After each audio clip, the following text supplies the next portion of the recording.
ఈయన మనందరికీ తండ్రి. ఆమెన్. ఈ తండ్రి ఎలాంటి వాడో ఓ చక్కటి మాట అపోస్తులైన పౌలు వారు పత్రిక రాస్తూ ఓ చక్కటి మాట అంటారు. చూడండి, కొరింథీయులకు రాసిన 2వ పత్రిక 1వ అధ్యాయం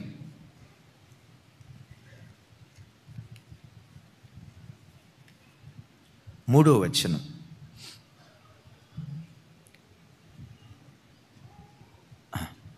నాతో కలిసి అందరూ చెప్పండి.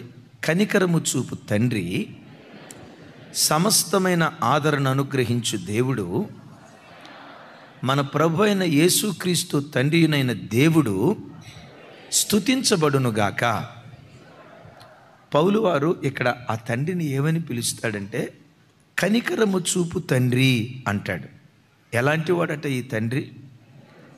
చాలాసార్లు నేను వాక్యం చెప్పేటప్పుడు తల్లిదండ్రులను ప్రేమగా చూడాలి, అది మన బాధ్యత, మన కర్తవ్యం, తల్లిదండ్రులు నిర్లక్ష్యం చేయకూడదు అని వాక్యం చెప్పేటప్పుడు చాలామంది బిడ్డలు నాకు మెసేజ్ పెడతారు. మీరు కావాలంటే మన వర్తమానాల్లో అక్కడక్కడ కామెంట్స్ చూడండి. కొంతమంది అంటారు, అయ్యా నాకు తండ్రి ఉన్నాడు, తండ్రి అంటే కనికరం కలిగినోడు, ప్రేమ కలిగినోడు అని చెప్తారు కదా. మా తండ్రి నా బ్రతుకులో ఒక్కసారి కూడా నా పట్ల జాలి చూపలా, కనికరం చూపలా. అలాంటి కఠినాత్ముడైన తండ్రిని నేను ఎట్లా ప్రేమించగలిగేదయ్యా? ఇంకొంతమంది ఏమంటారు తెలుసా? మా తల్లే కూతురులను ఒక రకంగా ప్రేమిస్తుంది, కొడుకుగా నన్ను ఒక రకంగా ప్రేమిస్తుంది. కూతురు బిడ్డలను చాలా ప్రేమిస్తుంది, కొడుకు బిడ్డలను అస్సలు ప్రేమించదు. ఇలాంటి పక్షపాతం చూపిస్తూ ఉంటే ఆ తల్లి నేను ఎలా ప్రేమించేదయ్యా? ఆ తల్లికి నేను ఎట్లా ఆదరణ పంచేదయ్యా? ఆ మాటలు వింటున్నప్పుడు నాకు ఏమనిపిస్తుందో చెప్పంటారమ్మా? ఇలాంటి తల్లిదండ్రులు కూడా భూమి మీద ఉంటారా? అందుకని దేవుడు అన్నాడేమో, తల్లి తన బిడ్డలను మరచినా, మాట్లాడాలి, మరచినా మరచునే. మీరు షార్ట్ కట్ చెప్తే అట్ట మొత్తం చెప్పండి. తల్లి తన బిడ్డలను మరచినా మరచునేమో కానీ నేను మిమ్మును అంటే అలాంటి క్రూరమైన తండ్రులు కూడా ఉంటారు అనే కదా ఆ మాటకున్న అర్థం. పిల్లల విషయంలో బాధ్యత లేని కాఠిన్యాన్ని చూపే తండ్రులు తల్లులు ఉంటారు అనే కదా ఆ మాటకున్న అర్థం. చెల్లి, తమ్ముడా, నిన్ను కన్న అమ్మ ఎలాంటిదైనా, నిన్ను కన్న నాన్న ఎలాంటివాడైనా, ఈయన మాత్రం కనికరము చూపే తండ్రి. ఎలాంటి తండ్రి? ఈయన కనికరము చూపే తండ్రి. దైవజనమా, మీకు నాకు మాత్రమే కాదు, మాసాంతర కోటంలో విన్నాం, ఈ తండ్రి సర్వలోకానికి తండ్రి ఉన్నాడు. చూడండి, మలాకి గ్రంథం 2వ అధ్యాయం 10వ వచనం. మలాకి గ్రంథం 2వ అధ్యాయం 10వ వచనం. మనందరికీ, పెద్దగా, మనందరికీ తండ్రి ఒక్కడే కాడా? ఒక్క దేవుడే మనలను సృజింపలేదా? మాసాంతర కూటంలో దీని గురించి పూర్తి వివరణ ఇచ్చే నేను ఎక్కువ చెప్పను, జస్ట్ మీకు అలా జ్ఞాపకం చేయడానికి చెప్తున్నాను. నాతో కలిసి అందరూ చెప్పండి, మనందరికీ తండ్రి ఒక్కడే కాడా? ఒక్క దేవుడే మనలను సృజించలేదా? అమెరికా వాళ్ళని ఏ దేవుడు కలుగు చేశాడో ఆస్ట్రేలియా వాళ్ళని కూడా అదే దేవుడు కలుగు చేశాడు. ఆస్ట్రేలియా వాళ్ళని ఏ దేవుడు కలుగు చేశాడో ఇంగ్లాండ్ వాళ్ళని అదే దేవుడు కలుగు చేశాడు.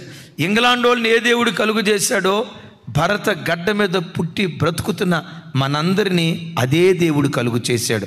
సర్వ సృష్టికి ఒక్కడే దేవుడు, ఒక్కడే తండ్రి అయి ఉన్నాడు. Praise the lord. కొంతమంది ఆలోచన ఏంటంటే, తెల్లోళ్ళనేమో తెల్లోళ్ళ దేవుడు కలుగు చేశాడు, నల్లోళ్ళని నల్లోళ్ళ దేవుడా? తెల్లోళ్ళ దేవుడు నల్లోళ్ళ దేవుడు లేడు. సృష్టి అంతటికి ఒక్కడే దేవుడు. ఆ ఒక్క దేవుడే దేవుడైన యెహోవా. మనందరికీ ఒక్కడే తండ్రి. మనమందరం ఒకే దేవుని వలన సృజించబడిన వారిమే. అయితే దైవజన్మ, ఈ తండ్రి ఎలాంటి వాడంటే కనికరము చూపు తండ్రి. ఓ చోట రాయబడి ఉంటుంది, కనికరము చూపుట యందు సంతోషించే దేవుడట. ఎలాంటి దేవుడు? నా ప్రార్థన ఇదే మలాకి గ్రంథంలో రాసి ఉంటుంది. తండ్రి తన కుమారుణ్ణి కనికరించినట్లుగా దేవుడు మిమ్మల్ని కనికరిస్తాడు అని రాసి ఉంటుంది. నా చేతులెత్తి మిమ్మల్ని దీవిస్తున్నాను. ఎవరు మిమ్మల్ని కనికరించినా కనికరించకపోయినా, ఏ దేవుని నమ్మి ఈ స్థలానికి వచ్చారో ఆ దేవుని కనికరం మీ మీదకు దిగివచ్చునుగాక. ఆ దేవుని కనికరం మీ పిల్లల మీదకు దిగివచ్చునుగాక. ఆ దేవుని కనికరం మీ కుటుంబాల మీదకు దిగివచ్చునుగాక. ఆయన కనికరము చూపు తండ్రి అని దావీదు ఎరిగే ఓ చోట కీర్తనలో ఇలా బ్రతిమలాడుకుంటూ అంటాడు. ఏమంటాడు చూడండి, 119 కీర్తన 41 చరణం. 119:41. యెహోవా నీ కనికరములు నా యొద్దకు రానిమ్ము, నీ మాట చొప్పున నీ రక్షణ రానిమ్ము. మరోసారి, యెహోవా నీ కనికరములు నా యొద్దకు రానిమ్ము. ఒకసారి నా వైపు చూడండి. మనం కూడా ఒకసారి చేతులు పైకెత్తుదామా? దావీదు అన్న మాట యేసయ్యని బ్రతిమలాడుకుందాం. ఏమంటాడు దావీదు? యెహోవా నీ కనికరములు నా మీదకి రానివయ్యా. యెహోవా నీ కనికరములు నా మీదకి రానివయ్యా. దేవుని కనికరం ఒక వ్యక్తి మీదకి దిగొస్తే ఏం జరిగింది? 6 రకాలైన ఆశీర్వాదాలు ఉన్నాయి. టకా టకా చెప్పుకుంటా వెళ్తాను. ఈరోజు మందిరానికి వచ్చిన ప్రతి బిడ్డ మీదకి నా దేవుని కనికరము దిగివచ్చును గాక. చూడండి, తీతు పత్రిక 3వ అధ్యాయం 5వ వచనం మీకు జ్ఞాపకం చేస్తాను. తీతు పత్రిక 3వ అధ్యాయం 5వ వచనం.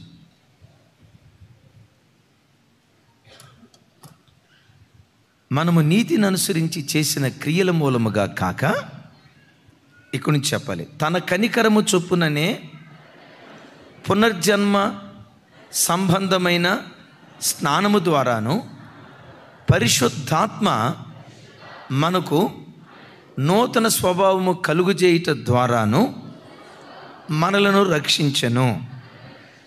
నా వైపు చూడండి.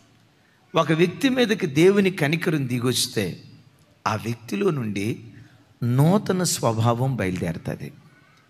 అంటే ప్రాచీన స్వభావాలన్నీ ఆ వ్యక్తిలో నుండి కనుమరుగైపోయి పాత లక్షణాలు, పాత వ్యక్తిత్వం, పాత నడవడిక, పాత మాట, పాత గుణగణాలు ఏవైతే ఉన్నాయో ఆ పాత స్వభావాలన్నీ కనుమరుగైపోయి దేవుని కనికరం ఏ వ్యక్తి మీదకి దిగొస్తుందో ఆ వ్యక్తిలో నుండి నవీన స్వభావాలు బయలుదేరటం ప్రారంభిస్తాయి. దైవజనమా, అపోస్తులైన పౌలు వారి జీవితాన్ని చెప్పే ముందు నన్ను గురించి ఒక మాట చెప్తాను. పల్లెటూరులో పుట్టి పెరిగినోడిని. అంత ఎక్కువగా చెడు అలవాట్లకు బానిస కాలేదు. అలాగని ఏదో అంటారు కదా, రాముడు మంచి బాలుడు అనేది కూడా ఏమి లేదు. పూర్తిగా చెడ్డోడినేం కాదు, అలాగని పూర్తిగా మంచోడినేం కాదు. అయితే పరిస్థితి ఎలా అయిపోయిందో చెప్పంటారా? కొంచెం లోకం వైపు వెళ్ళిపోయే పరిస్థితి అప్పుడే స్టార్ట్ అయింది నాకు. కాలేజీ నుంచి ఈ దసరా హాలిడేస్ అప్పుడు ఇంటికి వచ్చినప్పుడు భోజనం చేయడానికి ఇంటికి వచ్చేవాళ్ళం. ఆ తర్వాత బ్యాట్ పట్టుకొని ఆట ఆడుకోవటం, ఊరంతా తిరగటం అప్పుడే స్టార్ట్ అయింది. లోకం వైపు వెళ్తాను అని అనుకునే ఆ దినాల్లో ఆశ్చర్యకరంగా ప్రభు నన్ను దర్శించాడు. ఎప్పుడైతే ప్రభు నన్ను పట్టుకున్నాడో ఆ తర్వాత సంక్రాంతి సెలవులకు ఊరు వచ్చా. విచిత్రం ఏంటో తెలుసా? అంతకుమునుపు ఊరంతా తిరగాలనిపించేది. రక్షణ పొందిన తర్వాత అసలు ఎల్లబుద్ధి కావట్లా. అంతకుమునుపు ఆ స్నేహితులతో ఈ స్నేహితుల దగ్గరికి వెళ్ళి చిట్చాట్ చేయాలనిపించేది. పోసుకోలు మాటలు మాట్లాడాలనిపించేది. కూటికి గుడ్డకు రాని గాలి మాటలు మాట్లాడుకోవాలనిపించేది. ఎప్పుడైతే ప్రభు నా జీవితంలో ప్రభు నన్ను దర్శించాడో ఆ స్నేహాల మీద కానీ, గ్రామం మీద మక్కువ కానీ, ఊరు మీద తిరగటం కానీ, స్నేహితులతో కలిసి తిరగటం కానీ అసలు ఏమైందో తెలియదండి. ఆ స్వభావం పూర్తిగా, ఆ వేర్లు కూడా లేకుండా పూర్తిగా ప్రభు కట్ చేశాడు. ఆ తర్వాత వాతావరణం ఏంటో తెలుసా? ఇల్లు, పుస్తకాలు, బైబిలు, ప్రార్థన. నన్ను చూసి చాలామంది ఏమన్నారు తెలుసా? ఒరే ఈడు ఆడపిల్ల ఏంట్రా ఇల్లు వదిలిపెట్టి బయటికి రాడు, గుడ్లు పెట్టిన కోడిలాగా 24 గంటలు గుడ్లు పెట్టిన కోడి కోళ్ళగుడ్డు దగ్గరే ఉన్నట్లుగా ఈడు 24 గంటలు ఇంట్లో ఉంటాడేంట్రా, ఏం బయటికి రాడరా, ఈడేమన్నా ఆడపిల్ల అని ఎగతాళిగా మాట్లాడేవాళ్ళు. వాళ్ళు ఎన్నన్నా అంతకు మునుపు ఊరు మీద తిరగాలనిపించేది, స్నేహితులతో తిరగాలనిపించేది, రకరకాల కార్యక్రమాలు చేయాలనిపించేది. ఎప్పుడైతే ప్రభు నాలో ప్రవేశించాడో, నా హృదయాన్ని దర్శించాడో, నా స్వభావాన్ని ప్రభు మార్చేశాడు. చెప్పంటారా? ప్రభు దర్శించినప్పటి నుండి కోపం కానీ, తల్లిదండ్రులను తిరస్కరిస్తూ మాట్లాడటం కానీ, తల్లిదండ్రుల మాటకు అవిధేయత చూపటం కానీ, ఓ రకంగా ఆ అవిధేయపు బేజాన్ని ప్రభు కట్ చేశాడు. ఎందుకో చెప్పమంటారా? దేవుని కనికరం ఒక వ్యక్తి మీదకి దిగొస్తే ఆ వ్యక్తిలో నుండి నవీన స్వభావం బయలుదేరుతుంది. దైవజనమ, ఒక డాక్టర్ అవయవ మార్పిడి చేయగలుగుతాడు, దేవుడు గుణ మార్పిడి చేయగలుగుతాడు. ప్రైజ్ ది లార్డ్ చెప్దాం, ప్రైజ్ ది లార్డ్. ఒక డాక్టర్ దగ్గరికి వెళ్తే కంటి బదులు ఇంకో కన్ను ఎవరిదో వేయగలుగుతాడు, అవయవ మార్పిడి చేయగలుగుతాడు. గుండె పాడైతే మరొకరి గుండె ఆ స్థానంలో పెట్టి బాగు చేయగలుగుతాడు. విచిత్రం తెలుసా? డాక్టర్ గుండె మార్పిడి చేయగలడేమో, కానీ ఈ దేవుడు హృదయ మార్పిడి చేయగలిగిన శక్తివంతుడైనటువంటి దేవుడు. ఈ ప్రార్థనకు వచ్చిన నీ బ్రతుకులో నీ స్వభావం మీదే నీకు అసహ్యత కలుగుతూ, అయ్యా మంచోడిగా బ్రతకాలనుకుంటున్నా కానీ బ్రతకలేకపోతున్నానయ్యా, నీతిగా బ్రతకాలనుకుంటున్నా కానీ నీతిగా నేను బ్రతకలేకపోతున్నానయ్యా, నువ్వు కోరుకున్న స్థాయిలో నీదైన శైలిలో నేను బ్రతకలేకపోతున్నా, ఎంతకాలం ఇటు అటు ఊగిసలాడే జీవితం వద్దయ్యా, ఈరోజు నీ కనికరం నా మీదకి దిగిరాని అయ్యా, నీ కనికరం నా మీదకి దిగొస్తే నవీన స్వభావం నాలో. కొరింథీయులకు రాసిన మొదటి పత్రిక 7వ అధ్యాయం 25వ వచనం. బహు చక్కటి మాట. బైబిల్ తెరవండి, ఈ మాట టిక్ చేసుకోండి ఒకసారి నాతో కలిసి. కన్యకల విషయమై ప్రభు యొక్క ఆజ్ఞ పొందలేదు కానీ నమ్మకమైన వాడనయుండుటకు ప్రభు వలన కనికరము పొందిన వాడనై నా తాత్పర్యము చెప్పుచున్నాను.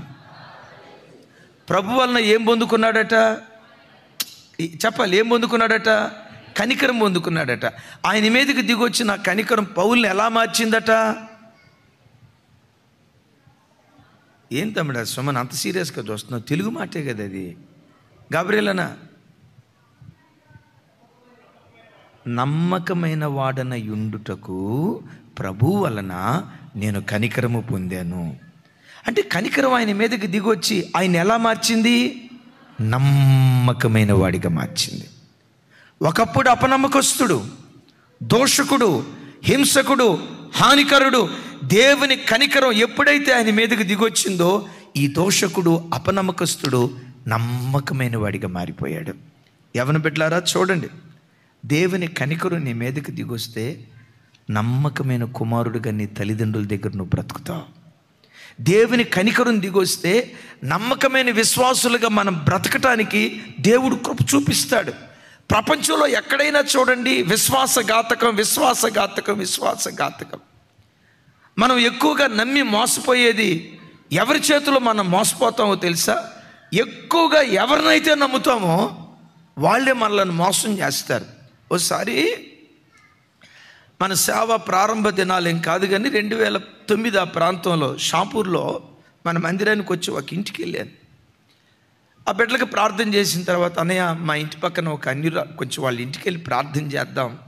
ఆ వెధవరాలు గుండెలు అవిసేలాగా ఏడుస్తుంది. ఎందుకమ్మా ఏడుస్తుంది?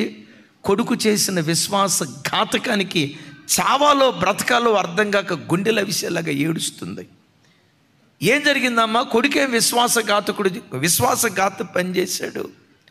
ఆ తల్లి పేద విధవరాలు, 2 కూతుర్లు 1 కొడుకు.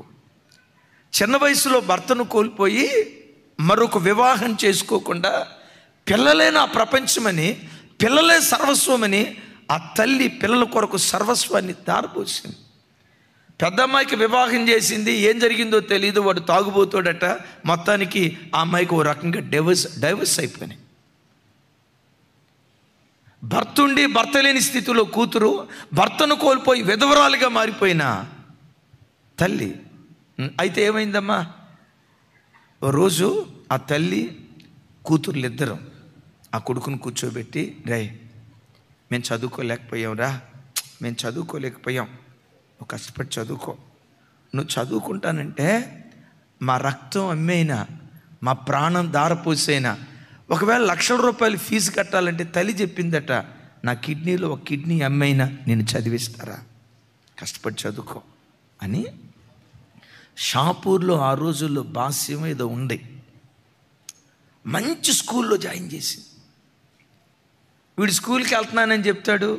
అమ్మ నాన్నలకి ఏం చెప్తాడో తెలుసా, మమ్మీ ఇంకా 6 సంవత్సరాలు ఓర్చుకో మమ్మీ, నాది ఇంటర్మీడియట్ అయిపోద్ది, ఇంజనీరింగ్ అయిపోద్ది, మంచి ఉద్యోగం వస్తుంది, కారు కొంట, హైదరాబాద్ అంతా నిన్ను కారులో తిప్పుతాను మమ్మీ అని చెప్తూ ఉండేవాడట. వాడు తిప్పక మునిపే పాపం ఈ పిచ్చి తల్లి కారులో తిరిగినట్టుగా ఊహించుకునేదంట. మాకేం కారు వస్తుంది చెప్పమంటారా? తల్లిదండ్రులను పిల్లలు మోసం చేసినంత తేలిగ్గా ప్రపంచంలో ఇంకెవరూ చేయరండి. అలాగని అందరి పిల్లలు అలా ఉంటారని నేను అనను. కొన్నిసార్లు విచిత్రం ఏమనిపిస్తుందో తెలుసా, 45-50 సంవత్సరాల వయసు కలిగిన తల్లిని, అరే 15 సంవత్సరాల అబ్బాయి ఎట్లా బురిడి కొట్టిస్తారంటే అట్లా బురిడి కొట్టిస్తారు. కారణం ఏంటో తెలుసా, ఎక్కడ చూసినా అపనమ్మకత్వం, విశ్వాసఘాతకం. దైవజనమ చెప్తా, దేవుని కనికరం ఒక్కటి నీ లోపటికి దిగొస్తే విశ్వాసపు ఘాతకపు స్వభావం సిలువ వేయబడి నమ్మకమైన స్వభావం నీలో నుంచి బయలుదేరుతుంది. చెప్తా గట్టిగా ఆమెన్. సరే ఏమైందమ్మా, వాడు ఇంటర్మీడియట్ ఫస్ట్ ఇయర్కి వెళ్ళాడట. అయ్యా పలానా చోట కార్పొరేట్ కాలేజీలో జాయిన్ చేశారు. అయితే ఏమైందమ్మా, వాడు రోజు కాలేజీకి వెళ్తానంటాడు, వచ్చినప్పుడల్లా ₹100 తీసుకొని వెళ్తానంటాడు. ఆ తల్లి మాత్రం నువ్వు కష్టపడి చదువుకుంటానంటే ఎంతైనా ఖర్చు పెడతానని ₹100 అక్కడ పాచి పని ఇక్కడ పాచి పని చేసి వాడి చేతుల్లో పెట్టేది. ఏం జరిగేదమ్మా, వాడు కాలేజీకి వెళ్తున్నానని చెప్పి తల్లితో చెప్తూ ఉండేవాడట, మమ్మీ ఏం బాధపడద్దో, ఇంకొక 5 సంవత్సరాలు ఓర్చుకో, హైదరాబాద్లో కారులో దిప్పుతా అంటే ఈ పిచ్చితని ఊహల్లోకంలోకి వెళ్ళిపోయింది. ఇంటర్మీడియట్ సెకండ్ ఇయర్కి వెళ్ళిన తర్వాత కాలేజీకి వెళ్ళినట్టుగా వెళ్ళాడు. జీడిమెట్ల పోలీస్ స్టేషన్ నుంచి తల్లికి ఫోన్ వచ్చిందట. అమ్మా ఎక్కడున్నావు తల్లి? మా ఇంట్లోనే ఉన్నానయ్యా. ఎవరు మీరు? మేము పోలీస్ స్టేషన్ నుంచి ఫోన్ చేస్తున్నాం. ఎందుకయ్యా నాకు ఫోన్ చేశారు? నువ్వు అర్జెంటుగా ఎక్కడున్నా తొందరగా ఇక్కడికి రా. నేనెందుకయ్యా పోలీస్ స్టేషన్కి? మీ అబ్బాయి చేసిన ఘనకార్యం నీకు తెలియాలి. మా అబ్బాయి ఎక్కడుండేదేముంది? పోలీస్ స్టేషన్లో. కొడుకు పోలీస్ స్టేషన్ కాడున్నాడని తెలుసుకొని తల్లి కూతుర్లిద్దరూ కాళ్ళు చేతులు గడగడగడ వణుకుతూ ఆ విధవరాలైన తల్లి పోలీస్ స్టేషన్కి వెళ్ళిందట. కొడుకు ఇంటర్మీడియట్ సెకండ్ ఇయర్ చదువుతున్నవాడు. ఆ పక్కనే ఎవరో ఒక అమ్మాయి. పోలీసులు చెప్పారట, వీడు ఈ అమ్మాయిని పాడు చేశాడు, ప్రేమించానని 3వ నెల గర్భవతి, ఈ అమ్మాయిని పెళ్లి చేసేసుకోండి. అయ్యా వాడు వయసు పెళ్లి చేసుకునే వయసు కాదయ్యా, వాడి వయసు ఎంత? 17 సంవత్సరాలు. 17 సంవత్సరాల్లో పెళ్లి చేయమంటారేంటి? నీకు చిన్న పిల్లోళ్ళలాగా కనపడుతున్నాళ్లే, వాడు చేసిన ఘనకార్యం చూడండి. ఇలా తప్పటడుగులు వేసేట్లా చేశాడని చెప్తే తల్లి అక్కడే కుప్పలాగా కూలిపోయి కొడుకు కాళ్ళ మీద పడి, రేయ్ తిండి తినక, సరైన బట్ట కట్టుకోక, మా బ్రతుకులు ఏమైపోయినా నీకు మంచి భవిష్యత్తు ఇవ్వాలని ఇన్ని ₹1,000 కట్టి నేను చదివిస్తే ఏంట్రా నువ్వు చేసిన పని? ఆ తల్లి ఏడుస్తూ ఉంటే వాడు అంటాడంట, నేను అట్టాగే చేస్తా. మరి ఏంట్రా నువ్వు మాట్లాడేది? ఆ కొడుకుని ఇంటికి తీసుకొచ్చి కాళ్ళ మీద పడి ఏడుస్తా, ఏడ్చి చివరికి ఆ తల్లి ఏమైందో తెలుసా? మానసిక రోగి అయిపోయిందట. మానసిక రోగి. ఆ మానసిక రోగిగా మిగిలిపోయిన ఆ తల్లి కొరకు ప్రార్థన చేయటానికి వెళ్తే అండి చింపిరి చుట్టూ అసలు ఆ బిడ్డ స్నానం చేసి ఎన్ని రోజులు అవుతుందో, మంచి బట్ట కట్టుకొని ఎన్ని రోజులు అవుతుందో, ఆ బిడ్డను చూస్తే ఏమంటారు? పుట్టెడు దుఃఖం. ఎందుకో తెలుసా? విశ్వాసఘాతకుడైన ఒక కొడుకును బట్టి తల్లి గుండెలు చేల్చబడ్డాయి. నా ప్రార్థన, నీ కడుపును పుట్టిన బిడ్డలు విశ్వాసఘాతకులు కాకుండా నమ్మకత్వానికి నిలువుటద్దంగా వాళ్ళు బ్రతుకుదురుగాక, విధేయతకు ప్రతిరూపాలుగా వాళ్ళు బ్రతుకుదురుగాక. మీరు కార్చే ప్రతి చెమట బొట్టుకు, మీరు ఖర్చు పెట్టే ప్రతి రూపాయికి 100 ప్రతిఫలం ఇచ్చే పిల్లలుగా, నమ్మకమైన వారిగా నీ పిల్లలను దేవుడు దీవించునుగాక. వాడు నమ్మకమైన స్వభావం కలిగిన వాడిగా మారాలంటే చెప్పండి, మన మీదకి ఏం దిగి రావాలి? అందుకని దావీదు అంటాడు, నీ కనికరములు చెప్పాలి నీ కనికరములు చెప్పాలి, నీ కనికరములు నా యొద్దకు రానిమ్ము అంటాడు. దేవుని కనికరం ఒక్కటి దిగొస్తే ప్రాచీన స్వభావాలు సిలువేయబడి పాత రోత జీవితం కనుమరుగైపోయి ఓ నవీన స్వభావాన్ని మనం ధరించుకుందుముగాక. అలాంటి దివ్యమైన గుణం దేవుడు మనందరికీ కృపగల దేవుడు దయచేయునుగాక. మరొక మాట, ఆయన కనికరం మన మీదకి దిగొస్తే, మనం కనికరం పొందుకుంటే, మనల్ని చూసి గతంలో పళ్ళు పటపటపటపడి గురికేవాడు కూడా, గుడ్లు ఉరి చూసేవాడు కూడా కోల్గేట్ అడ్వర్టైజ్మెంట్ లాగా మనల్ని చూడటం తిట్టు నవ్వుతూ ఉంటాడు. అరే మొన్నదాకా ఉరి చూశాడుగా, మొన్నదాకా కోపంగా చూశాడు కదా, మొన్నదాకా కారాలు మిరియాలు నీరాడు కదా, ఈరోజు ఎట్లా ఎందుకు అయిపోయాడో తెలుసా? దైవజనమా, దేవుని కనికరం నీ మీదకి దిగొస్తే రక్తం ఏరులై ప్రవహించాల్సిన చోట ప్రేమ ప్రవాహం పొంగి పొర్లేటట్లుగా దేవుడు కార్యం చేస్తాడు. ఎంత అద్భుతమైన మాట చూడండి. దానికి బైబిల్లో ఆధారం చూపిస్తా. శత్రుత్వాన్ని నిర్మూలన చేసేది దేవుని కనికరం. ఆదికాండం 39వ అధ్యాయం 21వ వచనం. 39వ అధ్యాయం 21వ వచనం నేను చదువుతాను, నాతో కలిసి చెప్పండి. అయితే యెహోవా యోసేపునకు తోడయ్యుండి అతని యందు కనికరపడి అతని మీద ఆ చెరసాల యొక్క అధిపతికి కటాక్షము కలుగునట్లు చేసెను. ఎవరి కటాక్షం? ఎవరు యోసేపు పట్ల కటాక్షం చూపించారట? పెద్దగా చెప్పాలి. యోసేపు పట్ల ఎవరు కటాక్షం చూపించారట? ఎందుకు కటాక్షం చూపించారు? దేవుని కనికరము యోసేపు మీద ఉన్నది కనుక చెరసాల అధిపతి యోసేపు పట్ల కటాక్షాన్ని చూపించాడు.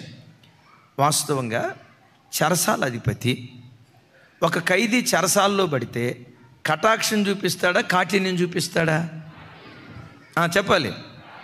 అందులో యోసేపు పడ్డ చెరసాల మామూలు చెరసాల కాదు. పై వచనాల్లో రాసి ఉంటుంది, రాజద్రోహం చేసిన వాళ్ళు ఏ చెరసాలలో వేయబడతారో అలాంటి చెరసాలలో యోసేపుని వేశారు. డెఫినెట్గా ఆ స్థానంలో వేరే వాళ్ళు ఉంటాయారా, నువ్వేంటి నీ బతుకేంట్రా, ఏంట్రా నువ్వు చేసిన పని? ఎవరు పోతీఫర్? మరి సైన్యాధ్యక్షుడురా. అలాంటి ఆయన నువ్వు చేసిన పని ఏంట్రా దుర్మార్గుడా, అత్యాచారం కేసు కింద నువ్వు వచ్చావురా, నీ మక్కెలు ఎరగదీయాలి, పోలీసు వాళ్ళ భాష చెప్పాలంటే నీ బొక్కలు ఎరగదీయాలి అనేవాళ్ళు. చెరసాల అధికారి అనలా, యోసేపుని చూడటంతో కటాక్షం. యోసేపు ఏం కావాలి? భోజనం చేస్తావా? తినే. ఇదిగో ఈ చెరసాల్లో ఉన్న ఖైదీలందరినీ చక్కగా చూసుకోయా. మరలా అక్కడ విచారణకర్తగా యోసేపు నియమించబడ్డట్లుగా, ఎక్కడ? చెరసాలలో ఉన్నప్పుడు కూడా విచారణకర్త. రైట్. మరో మాట, పోతీఫర్ ఇంట్లో ఉన్నప్పుడు కూడా, పోతీఫర్ ఇంట్లో ఉన్నప్పుడు విచారణకర్త. నేను చింతల్లో చెప్పాను, యూట్యూబ్లో ఉంటుంది వర్తమానం. కింగ్ ఎక్కడున్నా కింగే. గట్టిగా చెప్పండి, చెప్పేదేదో. కింగ్ ఎక్కడున్నా కింగే. పోతీఫర్ ఇంట్లో ఉన్నప్పుడు, జైల్లో పడ్డప్పుడు జైల్లో పడ్డప్పుడు ఎవరికైనా విచారణకర్త పోస్ట్ చేస్తారా? నేరం చేయబడి జైల్లో పడ్డ అక్కడ కూడా విచారణకర్త. కారణం ఏంటో తెలుసా? దేవుని కటాక్షం ఆయన మీదకి దిగొచ్చింది కనుక చెరసాల అధికారి అందరితో మాట్లాడినట్లుగా యోసేపుతో మాట్లాడట్లా. చాలా మర్యాదగా, మనఃపూర్వకంగా, ప్రేమతో మాట్లాడుతున్నాడు. కారణం ఏంటంటే ఆ కాటినిపు మనస్సు దేవుడు తొలగించి ప్రేమ ఆప్యాయతలు ఆ స్థలంలో పొంగి ప్రవహించేటట్లుగా దేవుడు కృప చూపించాడు. Praise the lord. తల్లి, మనకు అర్థమయ్యే భాషలో చెప్తాను.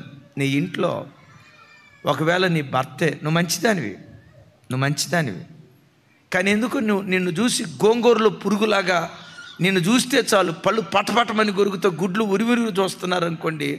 అట్లా గుడ్లు ఉరివిరు చూసినప్పుడు మీరేం చేస్తారు చెప్పండి? Every action there is an opposite and equal reaction. కాదు. అప్పుడు అనాలి, దేవా నీ కనికరం నా మీదకి దిగిరాని అయ్యా. రక్తం ఏరులై ప్రవహించే చోట కూడా ఆయన కనికరం దిగొస్తే ప్రేమ ప్రవహించేటట్లుగా దేవుడు కార్యం చేస్తాడు. నువ్వు దేనికి పని చెప్పొద్దు.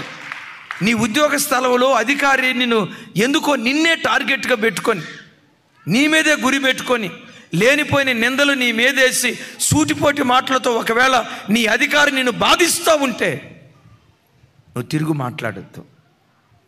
Boss is always right. Amen. Boss is always right. నువ్వు వాదనకు దిగొద్దు. కొన్నిసార్లు మనం ఏం చేస్తామో తెలుసా? బాసు దగ్గర కూడా అట్ట కాదు సార్, నీ ఉద్యోగం సాఫీగా జరగాలంటే బాస్ అంటాడు, ప్రపంచంలో కుందేళ్ళన్నిటికీ 3 కాళ్ళు ఉంటాయి అని అంటాడు. ఏమంటారు మీరు? ఎస్ బాస్, ఆ క్షణానికి అనండి. సూర్యుడు పడమటి దిక్కునే ఉదయిస్తాడు, అవునా కాదా? ఆ క్షణానికి సైలెంట్ అయిపోండి. అట్లా కాకుండా, సార్ మీరేం చదువుకున్నారు సార్? సూర్యుడు పడమటి దిక్కున ఉదయిస్తాడా? నాకు తెలిసి మీరు దొడ్డిదారి గుండా ఉద్యోగం ఇట్టాటి మాట అన్నారనుకున్న ఉన్న ఉద్యోగం పోద్ది. ఎవరైనా కాఠిన్యతతో నీ పట్ల ప్రవర్తిస్తూ ఉంటే, నేను ఒకటే, మన సంఘంలో 99.99% ప్రజలు మమ్మల్ని గుండెల్లో పెట్టుకుంటారు. 100% ఏ వ్యక్తి అయినా కాస్త ఇబ్బందిగా ప్రవర్తిస్తున్నాడంటే ఆ వ్యక్తిని మార్చు ప్రభా, ఇక మీదట ఆ ప్రార్థన మానేద్దాం. ఏమని ప్రార్థన చేద్దాం చెప్పండి? చాలు. ఆయన కనికరం నీ మీదకి దిగొస్తే నిన్ను కొట్టాలని ప్రయత్నం చేసేవాడు కూడా నీకు పెట్టే చేతులుగా దేవుడు మారుస్తాడంతే. కనికరం ఒక్కటి నువ్వు దేవుని దగ్గర పొందుకో. యేసయ్యకి మహిమ కలుగును గాక. దేవుని కనికరం మన మీదకి దిగొస్తే, దైవజనమా, ఇప్పుడు నేను చెప్పబోయే మాట నన్ను సేవలో బ్రతికించింది, సేవలో నిలవబెట్టింది. ఆ మాటే ప్రభు నాతో మాట్లాడకపోతే నేను సేవలో నుంచి బయటికి వెళ్ళిపోయేవాడిని. చూడండి ఆ మాట, ద్వితీయోపదేశకాండం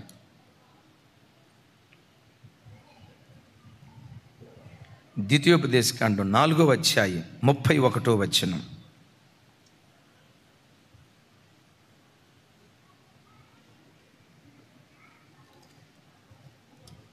నాతో కలిసి, నీ దేవుడైన యెహోవా కనికరము గలవాడు గనుక నిన్ను చెయ్యి విడువడు. ఏం చేయడట? ఎందుకు చెయ్యి విడవడు? నా వైపు చూడ. నేను 2001 సంవత్సరం జనవరి 1వ తారీఖుని సేవకు వచ్చా. ఓ సంవత్సరం తర్వాత కొన్ని పరిస్థితులను బట్టి నేను సేవలో నుంచి వెళ్ళిపోదామని 2002 సంవత్సరం జనవరి 6వ తారీఖు ఆదివారం ఆఖరిగా ప్రసంగం చేసి ఆ తర్వాత నా బ్రతికేదో ఉద్యోగానికి వెళ్ళిపోదామని నేను తీర్మానం చేసుకున్నా. ఆ ఆదివారం వాక్యం చెప్పాలి కనుక రాత్రి ప్రార్థన చేసుకున్నా. 2 దాకా దేవుని దగ్గర ప్రార్థన చేసుకున్నా. ఇక ప్రార్థన అయిపోయిన తర్వాత పండుకున్నా. సరిగ్గా 4 ఆ ప్రాంతంలో నాకు ఒక స్వరం వినబడుతుంది. ద్వితీయోపదేశకాండం 4వ అధ్యాయం 31వ వచనం. నీ దేవుడైన యెహోవా కనికరము గలవాడు గనుక ఆయన నిన్ను చేయి విడవడం. ఎవరెవరో నిన్ను చేయి విడిచిపెట్టారేమో, ఎవరెవరో నిన్ను అనాథం చేశారేమో. ఏ దేవుని నమ్మి నువ్వు సేవకొచ్చావో ఈ నీ దేవుడు నిన్ను చేయి విడవడు, నిన్ను చేయి విడవడు. నేను తులిపడి లేచా, ఏదో ఆలాపనలే, ఇలాంటివి చాలా వస్తాయిలే అని మరలా పండుకున్నా.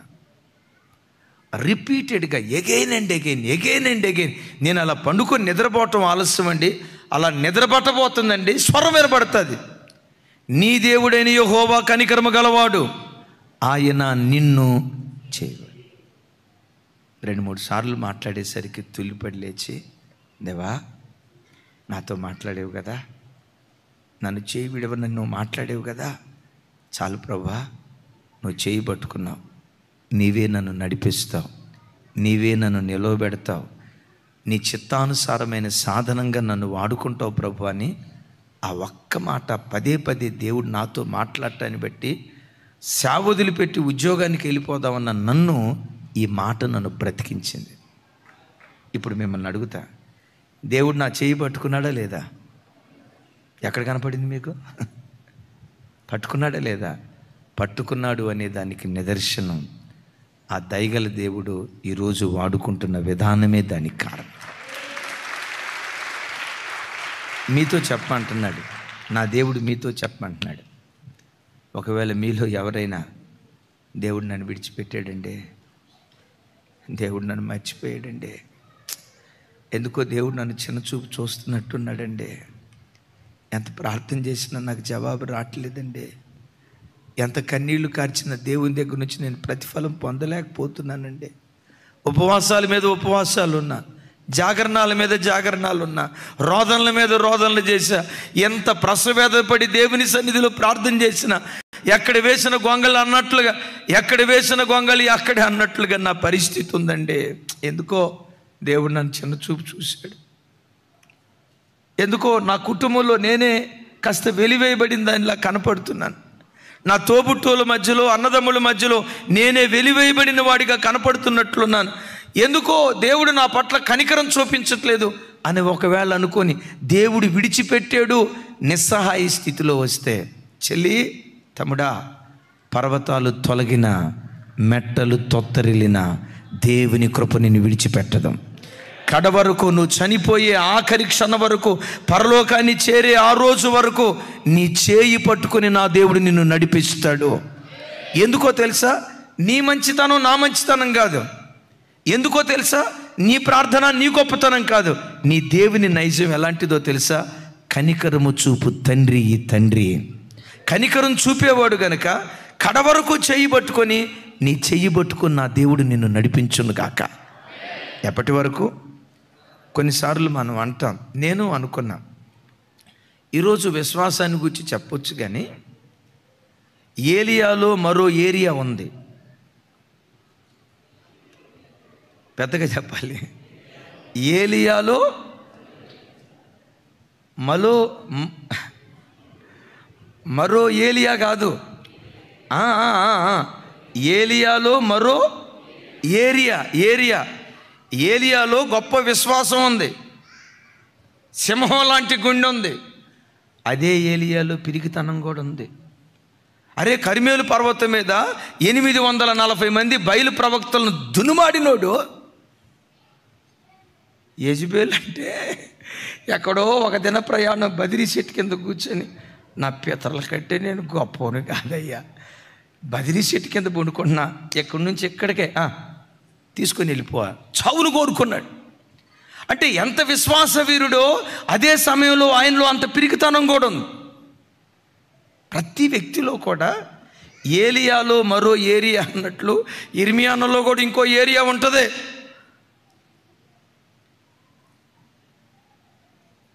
అన్నలో ఏ ఏరియా ఉందని ఇప్పుడేం వెతకొద్దు, మీలో కూడా ఇంకొక ఏరియా ఉంది. ప్రతి ఒక్కరిలో నేను అనుకున్నా దేవుడు విడిచిపెట్టినట్టున్నాడే, దేవుడు విడిచిపెట్టాడు అని అనుకుంటాం. కానీ ఒకసారి దేవుడు భక్తి కలిగిన బిడ్డ సముద్ర తీరం గుండా అలా నడుచుకుంటూ వెళ్తున్నారట. అక్కడక్కడ ముళ్ళ తొప్పలు, గచ్చ పొదలు, కొంచెం లోయలు, సమభూమి, వాటి గుండా నడుచుకుంటూ వెళ్తున్నారు. వెళ్ళాల్సిన స్థలానికి వెళ్ళి తిరిగి వచ్చేటప్పుడు దేవుడు ఈ భక్తుడు ఇద్దరు వస్తున్నప్పుడు కొన్ని చోట్ల 2 జతల పాదముద్రలు, ఒక జత పాదముద్ర దేవుంది, ఇంకొక జత పాదముద్ర తనది. 2 జతల పాదముద్రలు కనపడ్డాయి. ఎక్కడ కనపడ్డాయో తెలుసా? నేల సాఫీగా ఉన్న చోట 2 జతల పాదముద్రలు కనపడ్డాయట. ఎక్కడ ముళ్ళు వచ్చాయో, ఎక్కడ ముండ్ల తుప్పలు వచ్చాయో, ఎక్కడ గాజు పెంకులు వచ్చాయో, ఎక్కడ ప్రతికూల పరిస్థితులు వచ్చాయో అక్కడ మాత్రం ఒకే జత పాదముద్ర ఉందట. అప్పుడు మనోడు అన్నాడట, దేవా, నేల సాఫీగా ఉన్నప్పుడేమో నువ్వు నాతో పాటు నడుస్తావా? ముండ్ల తుప్పలు, గచ్చపొదలు, గాజు పెంకులు వచ్చినప్పుడేమో నన్ను విడుస్తావా? దేవుడు అన్నాడట, నిన్ను విడిచిపెట్టడం ఏంట్రా? నిన్ను విడిచిపెట్టానని ఎందుకు అనుకుంటున్నావు? నేల సమంగా సాఫీగా ఉన్న చోటేమో 2 జతల పాదముద్రలు ఉన్నాయి. ఈ ముండ్ల తుప్పలు, గచ్చపొదలు, గాజు పెంకులు ఉన్న చోటేమో ఒకే పాదముద్ర ఉంది కదయ్యా, అప్పుడు నువ్వు నాతో నడవలేదు కదయ్యా అంటే, పిచ్చోడా, ఆ పాదముద్రలు ఎవరివో తెలుసా? నావి. మరి నా పాదముద్రలు ఏమైపోయినాయి ప్రభా? ఆ ముండ్ల తుప్పలు ఎదురైనప్పుడు నా 2 చేతులతో నిన్ను ఎత్తి పట్టుకున్నాను రా. నా 2 చేతులతో నిన్ను ఎత్తి పట్టుకున్నాను రా. ఒకసారి నీ గతం చూడు. ఎన్ని ముండ్ల తుప్పలు నీ బ్రతుకులు ఎదురుగాలేదు తల్లి. ఎన్ని కన్నీటి అనుభవాలు నీ జీవితంలో ఎదురుగాలేదు. అనుకున్నావు ఈ కన్నీటి సమస్య నన్ను చంపేస్తుందేమో, నన్ను మింగేస్తుందేమో, ఇక జెర్మియా అనేవాడు భూమి మీద లేకుండా వీడిని పూర్తిగా తుడిచేస్తుందేమోనని ఎదురైన శ్రమలలో ఇక అయిపోయిందిరా నా పని అనుకున్నావు. ఎన్నెన్ని ఉపద్రవాలు వచ్చినా వాటన్నిటిలో నేను నశించిపోతాను అని నువ్వు అనుకుంటే నా దేవుడు ఏం చేశాడో తెలుసా? పక్షిరాజు తన రెక్కల చాటున పిల్లలను దాచినట్లు, రెక్కల మీద మోసినట్లు ఆ శ్రమలు ఎదురైనప్పుడు తన రెక్కల మీద నిన్ను దేవుడు మోయలేదా? ఎందుకు మోస్తాడో తెలుసా? నీ మంచితనం నా మంచితనం ప్రక్కన పెట్టు, ఆయన కనికరము చూపు తండ్రి.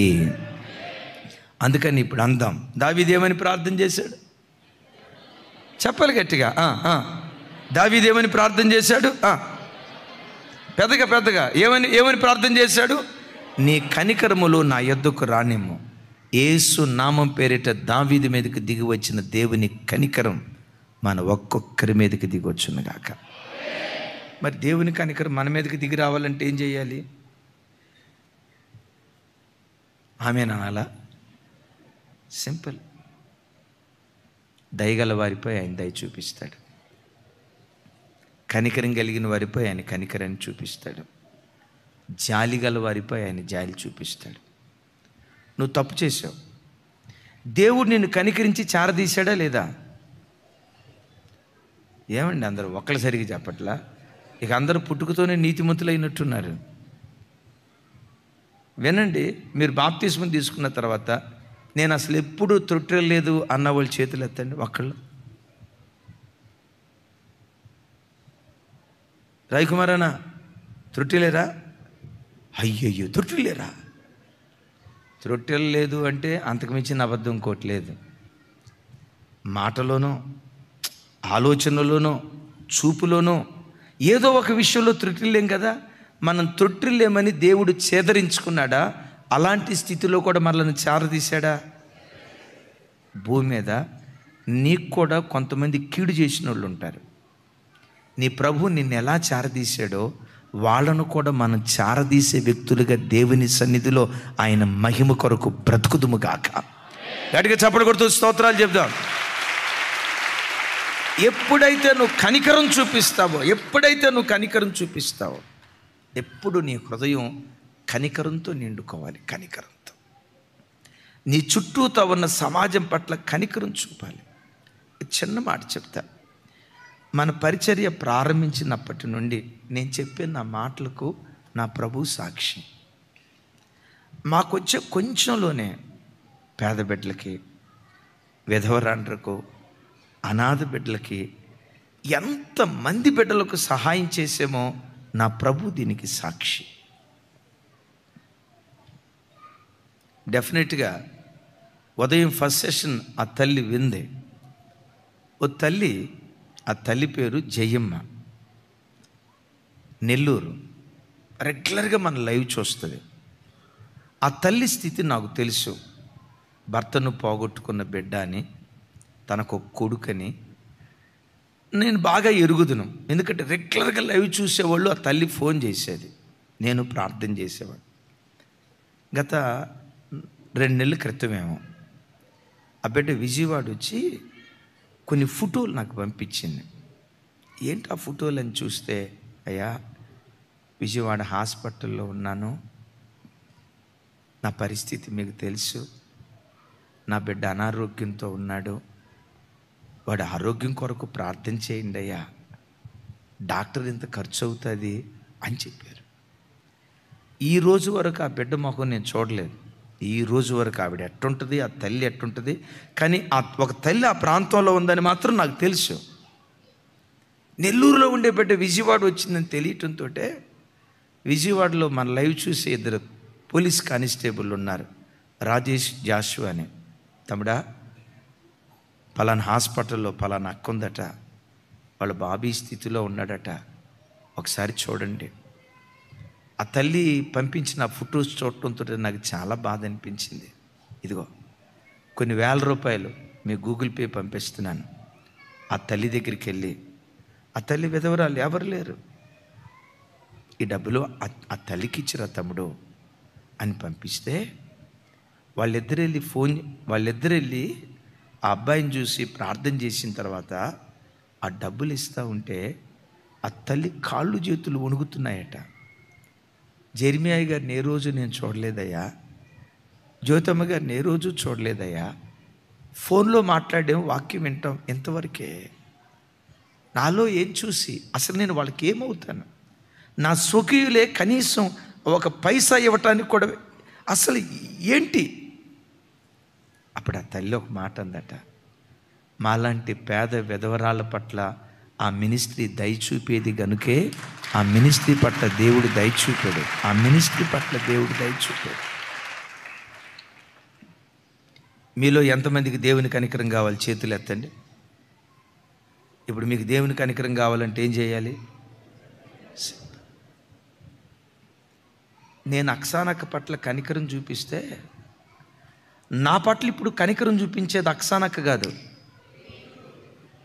పెద్దగా నేను కమలాకర్ పట్ల కనికరం చూపిస్తే నా పట్ల కనికరం చూపించేది కమలాకర్ కాదు, కరుణా సంపన్నుడైన దేవుడు. ఇప్పుడు కమలాకర్ని ప్రేమించి పాపం ఇబ్బందిలో ఉన్నాడు, తమ్ముడు 5,000 రూపాయలు 10,000 రూపాయలు ఉంచుకో, ఖర్చులు ఉంచుకో అని అన్నాను అనుకోండి.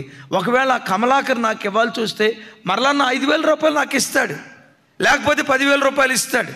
తన గుప్పిడి ఎంత పట్టిద్దో ఆ గుప్పిట్లో నుంచి ఇస్తాడు. దేవుడు కూడా ఏం చేస్తాడు తెలుసా? మన పట్ల కనికరం చూపించేటప్పుడు మనం మన గుప్పిడి విప్పినట్లుగా దేవుడు కూడా మన పట్ల ఆయన గుప్పిలు విప్పుతాడు. పెద్దగా చెప్పండి. ఎవరి గుప్పిలి? మన గుప్పిలు ఎంత ఉంటుంది చెప్పండి, దేవుని గుప్పిలు ఎంత ఉంటుంది చెప్పండి, ఎంత ఉంటుందా? అందరూ నా వైపు చూసి చెప్పాలి. దేవుని గుప్పిలు నాయనా ఎంత ఉంటుందా? ఎంత ఎంత అక్క, బైబిల్లో రాయబడిన మాట ఏంటో తెలుసా? ఆకాశమును జానతో కొలిచిన హస్తం దేవుని హస్తం. ఆకాశాన్ని ఏమంటారు? అనంత విశ్వము అంటారు. అనంత విశ్వాన్ని కొలిచిన కొలమానిక టిల్ డేట్ నేటికి లేదండి, నేటికి లేదు. ఆకాశ వైశాల్యం ఎంతో ప్రజలకు అర్థం కాక ఆకాశాన్ని ఏమన్నారు అంటే అనంత విశ్వము అన్నారు. అనంత విశ్వాన్ని దేవుడు జానతో కొలిచాడు. అనంత విశ్వాన్ని జానతో దేవుడు కొలిచాడంటే దేవుని హస్తం ఎంత భీకరమైందో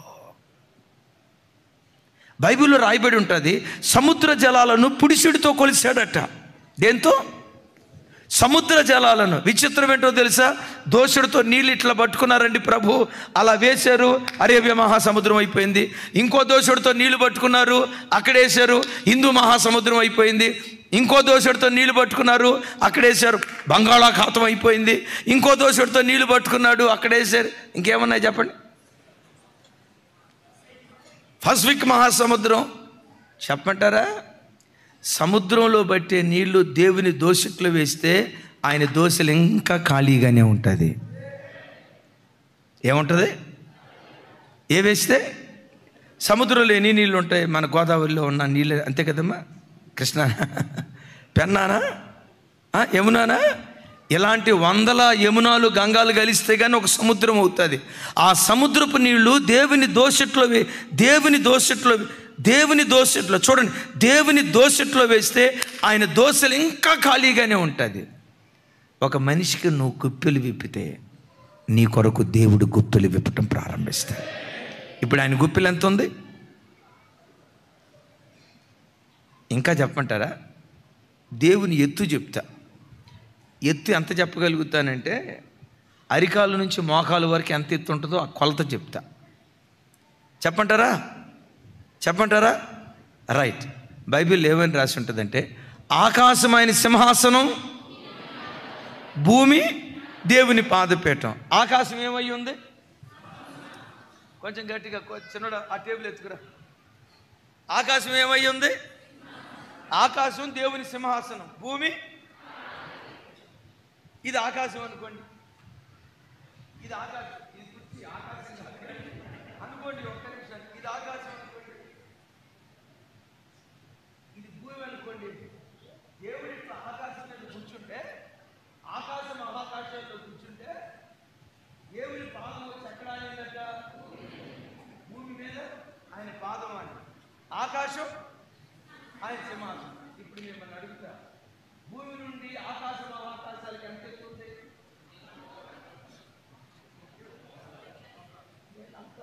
అరికాల నుంచి మోకాలే అంత ఎత్తుంటే ఆయన విశ్వరూపం చెప్పాలి. అందుకని ఈ దేవుడు ఎవరో తెలుసా?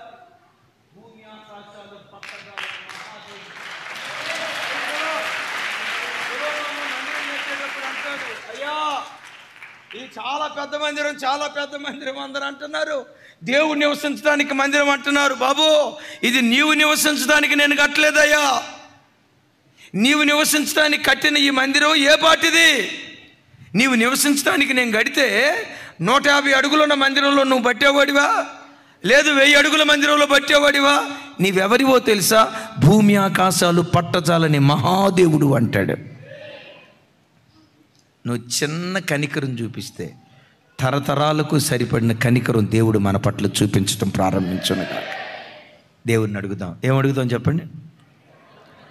చెప్పాలి. నీ కనికరములు, ఒక మాట, నిజంగా ఆయన కనికరం ఒకడి మీదకి దిగొస్తే వాని బ్రతుకు ఎంత ధన్యం అయిపోద్దో. బైబిల్లో అందరూ అసహించుకునే క్యారెక్టర్, ఆ అసహించుకునే క్యారెక్టర్లో కూడా ఒక ముద్దాడే క్యారెక్టర్ ఒకటి ఉంది. ఎవరో చెప్పంటారా? ఏశావు. అందరు నా వైపు చూడండి. ఏశావు మంచివాడా చెడ్డోడా? మామూలుగా చెప్పండి, పర్వాలేదు. ఏం చెడు చేశాడమ్మా మీకు? చెడ్డోడు. అక్క, ఏశావు మంచివాడా చెడ్డోడా? అమ్మా, ఏశావు మంచివాడా చెడ్డోడా? బాలకనీలో ఉన్న మహాభక్తులారా మీరన్నా చెప్పండి, ఏశావు మంచివాడా చెడ్డోడా? ఏం చెప్పాలో అర్థం కావట్లేదు మీకేక. అందరు అంటారు చెడ్డోడని. అందరు అన్న మాటే అందరిని బట్టి నేను అంటలా. తీర్పు తీర్చడానికి నేను ఎవరిని? మీరు ఇందాక అన్నారు కాబట్టి చెడ్డోడని మీ మాటకి నేను నోటేసి, సరే మీరు అన్న మాటకే ప్రస్తుతం సపోర్ట్ చేస్తా. ఒకానొక సందర్భంలో ఏశావు అన్న మాట ఉంది, చూసారా? చూడండి.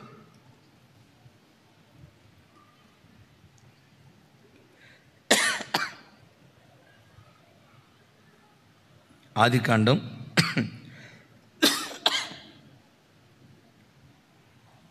33వ అధ్యాయం 10-11 వచనాలు.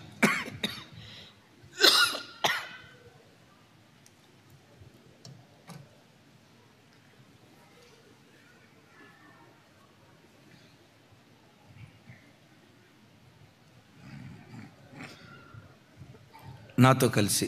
అప్పుడు యాకోబు, అట్లు కాదు, నీ కటాక్షము నా మీదనున్న యొడల చిత్తగించి నా చేత ఈ కానుక పుచ్చుకొనుము. దేవుని ముఖము చూచినట్లు నీ ముఖమును చూచి తిని కదా. నీ కటాక్షము నా మీదకు వచ్చినది కదా. నేను నీ యొద్దకు తెచ్చిన కానుకను చిత్తగించి పుచ్చుకొనుము. దేవుడు నన్ను కనికరించి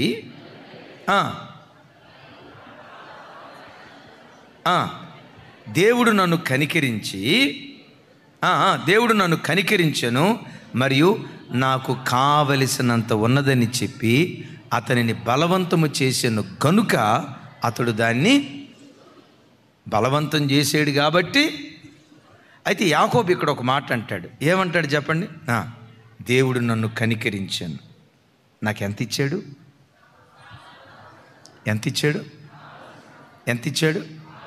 కావలసినంత ఎందుకు ఇచ్చాడయ్యా? దేవుని కనికరం దిగొచ్చింది. దైవజనమా, దేవుని కనికరం మన మీదకి దిగొస్తే, లగ్జరీస్ కోసం దేవుడు మనకివ్వడు, కానీ భూమి మీద సుఖంగా మనం బ్రతకటానికి మనకి ఏమేమి కావాలో వాటన్నిటిని ధారాళంగా దేవుడు దయచేస్తాడు.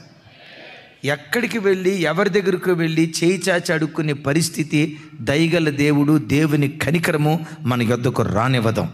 Praise the lord. మాట్లాడుతూ అంటాడు, దేవుడు నన్ను కనికరించాను మరియు నాకు ఎంత ఉందట? చెప్పాలి. అంటే ఏశావుకి చాలా కానుక పంపించాడు. ఏశావు కూడా ఎంత మంచోడో తెలుసా? వద్దయ్యా నీ డబ్బులు నాకు వద్దు, నాకు కూడా కావలసినంత ఉంది, వద్దు నీ డబ్బులు నాకు అంటాడు. ఏశావులో కూడా ఒక మంచితనం ఉంది. ఇప్పుడు చిక్కుడుకాయల కూర పెట్టేటప్పుడు నీ చేస్తత్వం నాకు ఇచ్చేయి, చిక్కుడుకాయల కూర ఇస్తానన్నప్పుడు సరే అప్పటికప్పుడు సరే ఇస్తారా ముందు చిక్కుడుకాయల కూర పెట్టు అని తిన్న తర్వాత ఏశావు ఇట్లా కూడా అనొచ్చు. ఏమని? తూచి, ఇందాకేదో అన్నా కానీ నేను దానికి కట్టుబడినా, మరి మాట మీద నువ్వు నిలవబడవా అని ఏశావుని అన్నావు అనుకోండి, ఎట్లా అనొచ్చు? నేను మాట మీద నిలవబడను, కాళ్ళ మీద నిలవబడతా అనొచ్చు. అనకూడదా? మాట మార్చడానికి, మ్యానిపులేట్ చేయడానికి 150 చెప్పవచ్చు. కానీ ఏశావు ఎలాంటివాడు తెలుసా? మాటకు కట్టుబడిన వ్యక్తి. ఆమేన్. సరే, ఏదేమైనా యాకోబు ఇక్కడ మాట్లాడుతున్న మాట ఏంటంటే, దేవుని కనికరము నా మీదకి దిగొచ్చింది కనుక నాకు కావలసినంత ఉందని ఒక అద్భుతమైన సాక్ష్యం చెప్తున్నాడు. నా చేతులెత్తి మిమ్మల్ని దీవిస్తున్నాను. దేవుని కనికరం మీ మీదకి దిగొచ్చి మీ చేతి పనులను దేవుడు ఆశీర్వదించునుగాక, మిగులుబడి దయచేయునుగాక, అనేకులకు దాతృత్వం కలిగి ధారాళంగా వెదజల్లే ఆ దివ్యమైన కృప దయగల దేవుడు మీకు అనుగ్రహించునుగాక. తన అన్నకు అడక్కమునిపే ఏం చెప్పట్లేదు, తన అన్నకు అడగక మునిపే కానుకలు పంపిస్తూ ఉన్నాడు. అన్నా తీసుకో, ఈ గొర్రెల మంద తీసుకో, ఈ పశువుల మంద తీసుకో, ఈ గొడ్డుల మంద తీసుకో అని ఒక్కొక్కటి అడక్క మునిపే. ఎందుకు ఇట్లా ఇస్తా ఉన్నాడంటే, దేవుని కనికరం ఆయన మీదకి దిగి వచ్చింది కనుక ఆయన దగ్గర ఎంత ఉందట? కావలసినంత ఉంది. దైవజనమా, దేవుని కనికరం లేని మనుష్యుడు తన దాన్ని కాని దాన్ని కూడా ఆక్రమించుకోవటానికి ప్రయత్నం చేస్తాడు. తండ్రి 2 ఎకరాల పొలం సంపాదిస్తే 2 కొడుకులుంటే కొంతమంది కుమారులు కొంతమంది దుర్మార్గంగా ఏం చేస్తారో తెలుసా? అన్నకు దక్కాల్సిన ఎకరం అన్నకు దక్కకుండా తల్లిదండ్రులకు ఏవో మాయ మాటలు చెప్పి 2 ఎకరాలు వాళ్ళ పేరు రాసుకుంటారు. నేను అడుగుతా, నమ్మక ద్రోహం వలన సంపాదించిన ఆ పొలం వానికి ఆశీర్వాదంగా ఉంటుందా? చెప్పాలి. తల్లిదండ్రుల కష్టార్జితం 2 పంచుకోవాలి కదా. అలా కాకుండా కొంతమంది దైవజనమ తల్లికి ఏదో బురిడి మాటలు చెప్పి, తండ్రికి ఏదో బురిడి మాటలు చెప్పి, ఆ అక్కకు దక్కాల్సింది, ఆ చెల్లికి దక్కాల్సింది, ఆ తోబుట్టుకు దక్కాల్సింది, ఆ వ్యక్తులకు దక్కాల్సింది దక్కకుండా అన్యాక్రాంతంగా దోచుకునే వ్యక్తులు ఉంటారు. ఒక మాట మీరు గమనించండి, నీది కానిది ఏది నీ ఇంటికి వచ్చినా అది నీకు ఆశీర్వాదం కాదు. నీ కష్టార్జితం ఏది నీ ఇంటికి వచ్చిందో 5 రొట్టెలు 2 చేపలను ఆశీర్వదించినట్లుగా ఆ కొంచెంలోనే దేవుడు అద్భుతాలు చేయటం ప్రారంభిస్తాడు. ఒకసారి దైవజనులు ఏసన్న గారు ఒక ఇంటికి వెళ్తే వాళ్ళు అడిగారట, ఏసన్న గారు మీకు దండం పెడతాను, మా ఇంట్లో ఈ రాత్రి పండుకోండి, ఇంకొక ఇంట్లో పండుకోవద్దు, మా ఇంట్లోనే పండుకోండి అన్నారంట. ఈయనకు అర్థం కాక పాపం సేవకులంటే వీళ్ళకి మహాప్రేమ, అందుకని ఇంట్లో పండుకోమన్నారని ఆ రాత్రి అక్కడ పండుకున్నారంట. ప్రొద్దున్నే 4:30-5ంటికి ఆయన లేచి ప్రార్థన చేసుకుంటా ఉంటే ఆయన లేచారు అని శబ్దం తెలుసుకొని ఆ ఇంటి భార్యాభర్తలు వచ్చి ఆయన అడిగారంట, ఏసన్న గారు పండుకున్నారా రాత్రి? పండుకున్నానా. ఈ మంచమేనే పండుకున్నారా? అవును, మంచమేనే పండుకున్నా. మంచి నిద్ర పట్టింది? అవునమ్మా, మంచి నిద్ర పట్టింది. అయ్యగారు, ఈ మంచమేనే పడుకున్నారా? అవునమ్మా, ఈ మంచమేనే పడుకున్నా. మంచి నిద్ర పట్టిందా? అవునమ్మా, మంచి నిద్ర పట్టింది. మళ్ళా నిమిషం తర్వాత, అన్న అబద్ధం ఆడకుండా చెప్పండి, ఈ మంచమే. అవునమ్మా, ఈ మంచమేనే పడుకున్నాను. అన్న, మంచి నిద్రే పట్టిందా? ఈయనకు డౌట్ వచ్చింది. ఎందుకు ఇన్నిసార్లు అడిగారు? రండి రండి, ఎందుకు ఇన్నిసార్లు అడిగారు అంటే అప్పుడు చెప్పిందట, అన్నయ్య, ఈ మంచం మీద మేము వండుకుంటే మాత్రం మాకు నిద్ర పట్టదు అన్నయ్య. కొన్నిసార్లు ఏం జరిగిందో తెలుసా? ఎవరో మమ్మల్ని ఎత్తి అలా పడేస్తే ఆ తల్లి చెప్పిందట, నా నడువు 2 సార్లు ఇరిగిందన్న అందట. నా నడువు 2 సార్లు ఇరిగిందన్న అంటే అట్లట్లా అది అట్లెందుకు జరిగింది? ఎవరైతే ఏమన్నా మంచి నిద్రలోకి అట్లా తూలు వస్తుంది, వచ్చేలోపు ఎవరో ఎత్తి పడేస్తారు. నీకే జరిగిందా? మా ఆయన కూడా జరిగింది, వాళ్ళిద్దరికే జరిగింది, మా అబ్బాయి కూడా జరిగింది. అప్పుడు ఆయన అడిగాడట ఏసన్న గారు, ఈ మంచం ఎక్కడి నుంచి వచ్చింది? ఆయన అన్నాడట, అన్నయ్య, నేను ఫారెస్ట్ డిపార్ట్మెంట్లో పనిచేస్తాను కదా అన్నయ్య. So what? నేను ఫారెస్ట్ డిపార్ట్మెంట్లో పనిచేస్తాను కదా అన్నయ్య. ఫారెస్ట్లో నుంచి మందే కదా కలప, మందే అని తెచ్చుకొని మంచం చేసుకున్నా. మరి దీనికి డబ్బులు కట్టావా? మందే కదా అన్నయ్య ఫారెస్ట్. దైవజనమ, నీతితో సంపాదించి కారపు మెతుకులు తిను. ఆ నీతియుక్తమైన కష్టాధ్యతంతో పెరిగి పెద్దవాళ్ళైన నీ పిల్లలు ప్రపంచ చరిత్రను మార్చే చరిత్రకారులుగా దేవుడు మారుస్తాడు.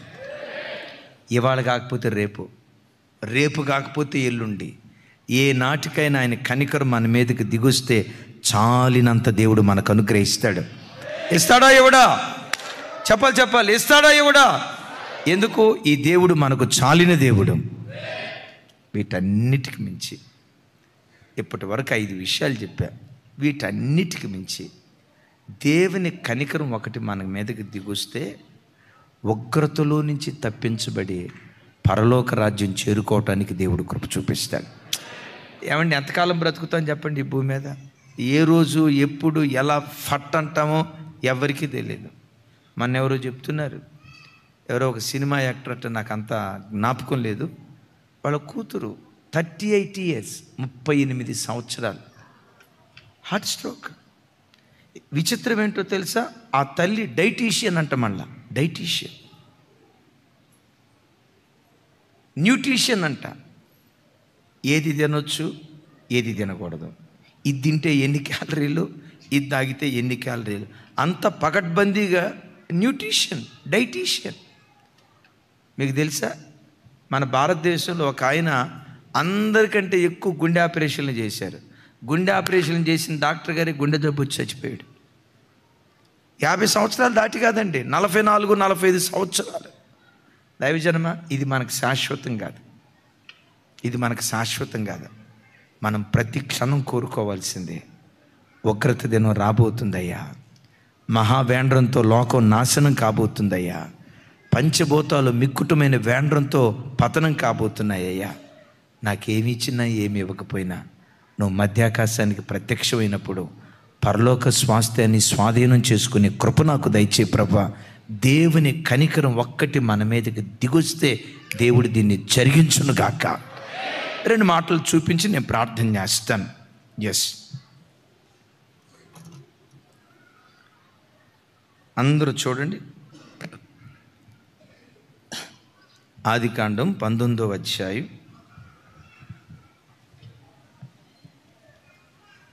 16వ వచనం.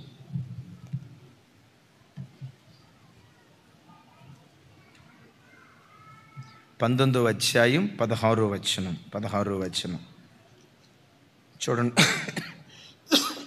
సారీ,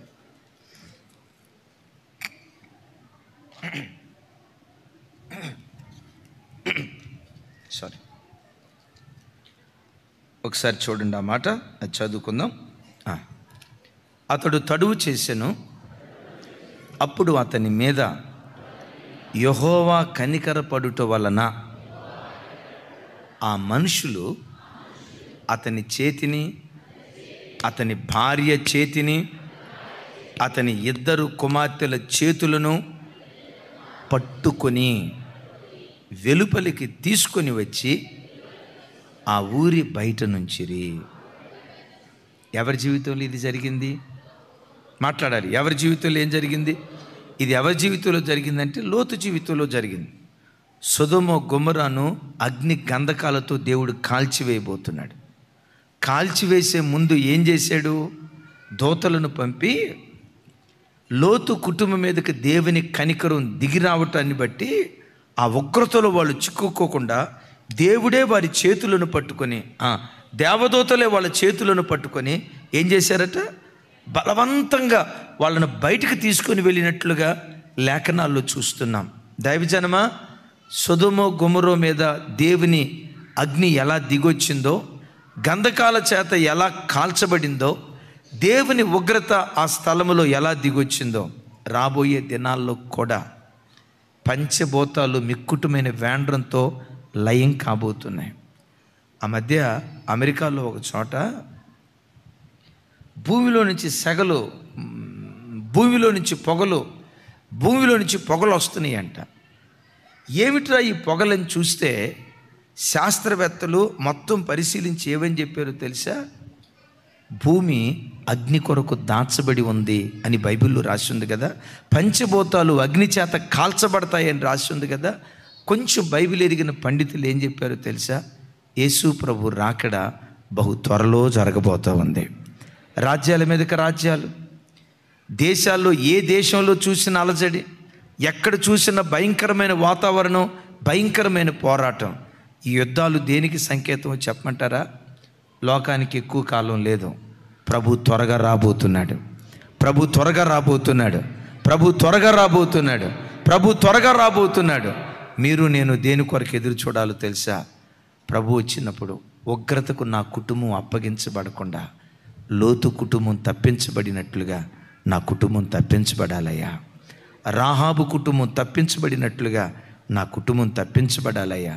నోవాహు కుటుంబం తప్పించబడినట్లుగా నా కుటుంబం తప్పించబడాలయ్యా. ఉగ్రతలో నుంచి మనం తప్పించబడాలంటే, ముగిస్తున్నా, నా వైపు చూసి సమాధానం చెప్పండి. మన మీదకి ఏం దిగి రావాలి? మనకు కావలసినంత ఉండాలంటే మన మీదకి ఏం దిగి రావాలి? ద్వేషం ఉండే చోట ప్రేమ ప్రవహించాలంటే మన మీదకి ఏం దిగి రావాలి? మన స్వభావాలు మారాలంటే మన మీదకి ఏ దిగి రావాలి? వీటన్నిటిని మనకు అనుగ్రహించేది ఏది? ఇది ఎరిగే దావీదు అంటాడు, యెహోవా నీ కనికరములు నా మీదకు రాని. దావీదు మీదకి దిగి వచ్చిన దేవుని కనికరం ఈరోజు ప్రార్థనకు వచ్చిన ఒక్కొక్క బిడ్డ మీద నా దేవుడు కుమ్మరించునుగాక. ఆయన కనికరు నీ మీదకి దిగి వస్తే, నీ దేవుడిని యెహోవా కనికరము గలవాడు, ఆయన నిన్ను చేయి.